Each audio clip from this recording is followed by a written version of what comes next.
I spoke to the woman who lives here. She tells me she woke up to bullet holes in her car, her garage, and her home. Now, this right here is a bullet hole in her window. On the other side is the kitchen. She tells me her and her family were eating dinner last night when this shot was fired. She tells me her 2-week-old baby was just feet away. So this is that intersection where this shooting happened that we're talking about. And this caution tape is still up from that preliminary investigation overnight Sunday. And ironically, this is an area that APD frequents, even though their headquarters is located just down the street. And everyone here, I have to tell you, a lot of people here don't know each other. I talked to this one woman who came here by herself, and she has found a community of people here in Fredericksburg, Texas, who came to witness this event.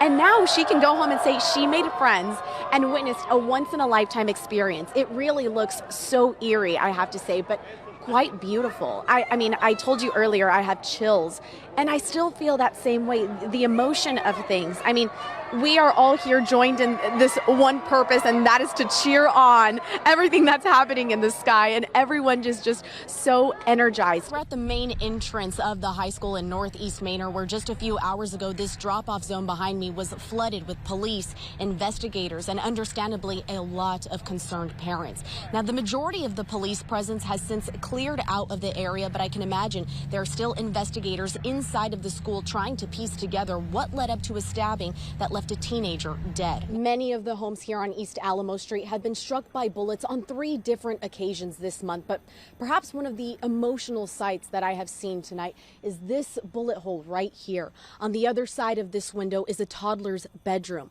Now, I spoke to her mother tonight, who wants to remain anonymous, but tells me she's so grateful that her daughter is still alive. I'm actually joined here with incumbent Mayor Kirk Watson. He's actually checking out the latest numbers. So far, we have over 150,000 votes coming in from him. That's spanning through Travis County. We're talking Williamson County, Hayes County. So how are you feeling looking at these numbers? I know you're being cautious to declare a victory right now. Is that right? 2 years ago this week, Rajan Munasinga was shot 5 times by an APD officer, later dying right here in his front porch, where a makeshift memorial has been set up in his honor. I had talked to people who said it's going to be an emotional experience, and I'm not someone who really gets choked up or anything usually, but it really was just an emotional experience. And I think it was the community aspect, the fact that so many different people are here, and everyone came here to Central Texas to really get a glimpse at this once-in-a-lifetime experience. And I felt a part of something bigger than me just now. And at times, I was speechless. And I'm a professional yapper. This is my job. I talk all the time. And at one point, finally, I felt speechless because of how connected I felt to the community. We're all sitting here. We all came from different places, different walks of life to cheer on the sky. I mean, how beautiful is that? A once-in-a-lifetime experience that we all were able to do this all together. Months, even years of preparation went into this, and we all sat here for 4 minutes and looked at the sky, and all of us were in actual disbelief at what we were looking at because of how beautiful it is. I mean, so many times we take things for granted, you know, take time to smell the roses, take time to look at the beautiful sunrise and sunset that we have every day, but how often can we look at the sky and see a total eclipse? I mean, I just feel so grateful to be here today. And like you said, well, I'm overcome with emotion. Just really glad that I was able to be here and experience this with people from all over the place. I really felt a part of something bigger than me today. This is crazy.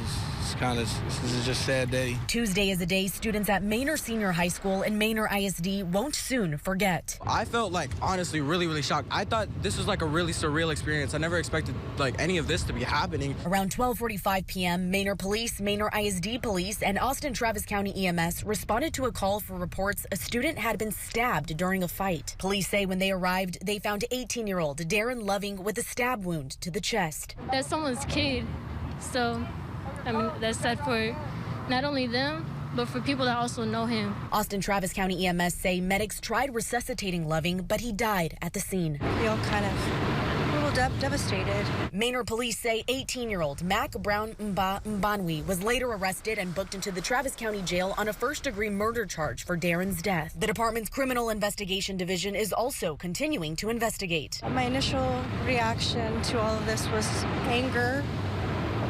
Because you expect your children to be protected and safe. Manor ISD allowed parents to pick up their students early from school Tuesday, and many, like Tiki Herod, were horrified to learn about what happened on their child's campus. I immediately just wanted to make sure that I got to the school as quickly as possible. Manor ISD canceled classes for Wednesday and Thursday. In a statement to CBS Austin, Superintendent Robert Sormani says in part, "This loss is devastating for our entire community, and our hearts go out to their family, friends, and all who knew him. We know that words cannot ease the pain, and we are all grieving together." I'm hoping and praying that everyone else that was involved has the strength to pull through.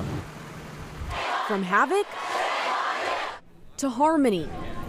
A second day of protests on the campus of the University of Texas at Austin Thursday were calmer than just a day earlier. It feels definitely a bit safer, a bit less rambunctious, and definitely a bit more peaceful. Protests against the university enforcing the state-mandated DEI ban were planned for Thursday afternoon, but after Wednesday's pro-Palestine rally, plans changed. We did things the same way that we were attempting to do yesterday. Paintings, picnics, and quiet demonstrations, activities that were planned for the day before, finally took place Thursday. I sat with students who occupied the South Lawn, a place we couldn't be just 24 hours earlier. I think it would have been the same yesterday if they hadn't ordered an unlawful assembly, ordered dispersal. I think today was a little bit more calmer than yesterday.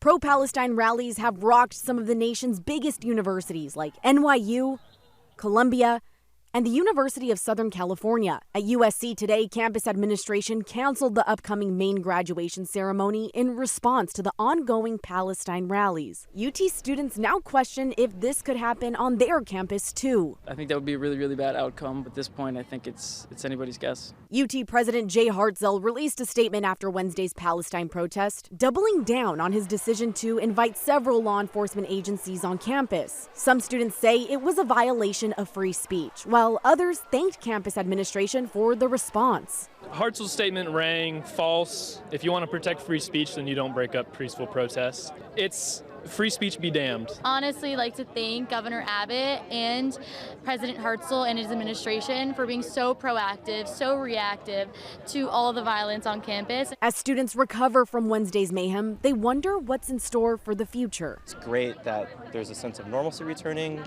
Part of me is also like, I don't want that to happen because yesterday was just unacceptable when it comes to campus free speech. Nearly 2 years after the deadly shooting, the Munasinga family is back where their son and brother Rajan was killed. The first time we came, his clothes and the blood were still all over the driveway. So it's a reminder every time we come why we're fighting. According to court documents, the 33-year-old tech entrepreneur was killed shortly after midnight on November 15th, 2022. That's when police responded to a 911 call at his home about a man pointing a gun down the street. When officers arrived, they found Munasinga firing his own rifle into his home where he believed there was an intruder. This APD body camera footage from that night shows the moments leading up to the deadly shots being fired. Draw the gun! Those 5 shots were fired by APD officer Daniel Sanchez immediately after he's heard telling Rajan to drop his gun. After the shooting, Rajan pleads with officers. Show us your hands, do it now! You good? Minutes later, Rajan died on his front porch, the same place where his family announced Tuesday they're fighting for justice. Today we are announcing a lawsuit against the city of Austin and individual officers for the wrongful death of my brother Rajan. The lawsuit seeks more than $100 million in damages against the city for failure to enact basic police reform, and the 3 officers who responded to the 911 call for use of deadly force and failure to render aid. We have determined that a financial deterrent is the only thing that will bring about progress. In addition to economic damages, the Munasinga family is asking the department to enact meaningful training reform, de-escalation procedures, transparency, and oversight. Texas attorney and former prosecutor Quentin Brogdon is not affiliated with the case, but says police reform might not be achieved in a courtroom, but as a part of a settlement. Well, normally in a civil case, you don't get to ask for anything other than monetary damages.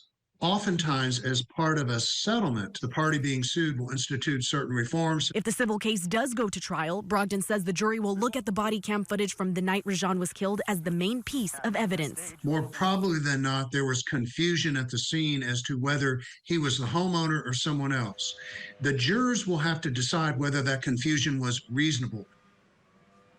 Are we 2017. We didn't want it to really come here, but it was coming. We put keep going, and then it's a Cat 4. John Garcia was born and raised in Corpus Christi. He survived many storms and hurricanes through the years, and in preparation for Beryl, he boarded up his home windows with wooden planks, but he calls them badges of honor, even writing mementos on them. Just as a reminder, you know, hey, we survived. We'll do it again. City leaders in Corpus Christi met for an emergency weather briefing. The town is preparing for the effects of tropical winds and flooding. Although it's not directly coming our way, we've got storm surge to worry about. We've got some low-lying areas in Corpus Christi that we always make sure that we are going to be addressing. Despite no longer being in the eye of the storm, John says he's not taking any chances. It's no joke. Once you've been through one and you see the storm and the rain and the wind and the debris flying down the street, you're like, you want to be sure you're prepared. But John isn't just preparing his home. I also boarded up 3 of my neighbors' houses that were elderly, that had nobody to help them. How do you think that made them feel, knowing that they could rely on you for help? Grateful, very grateful.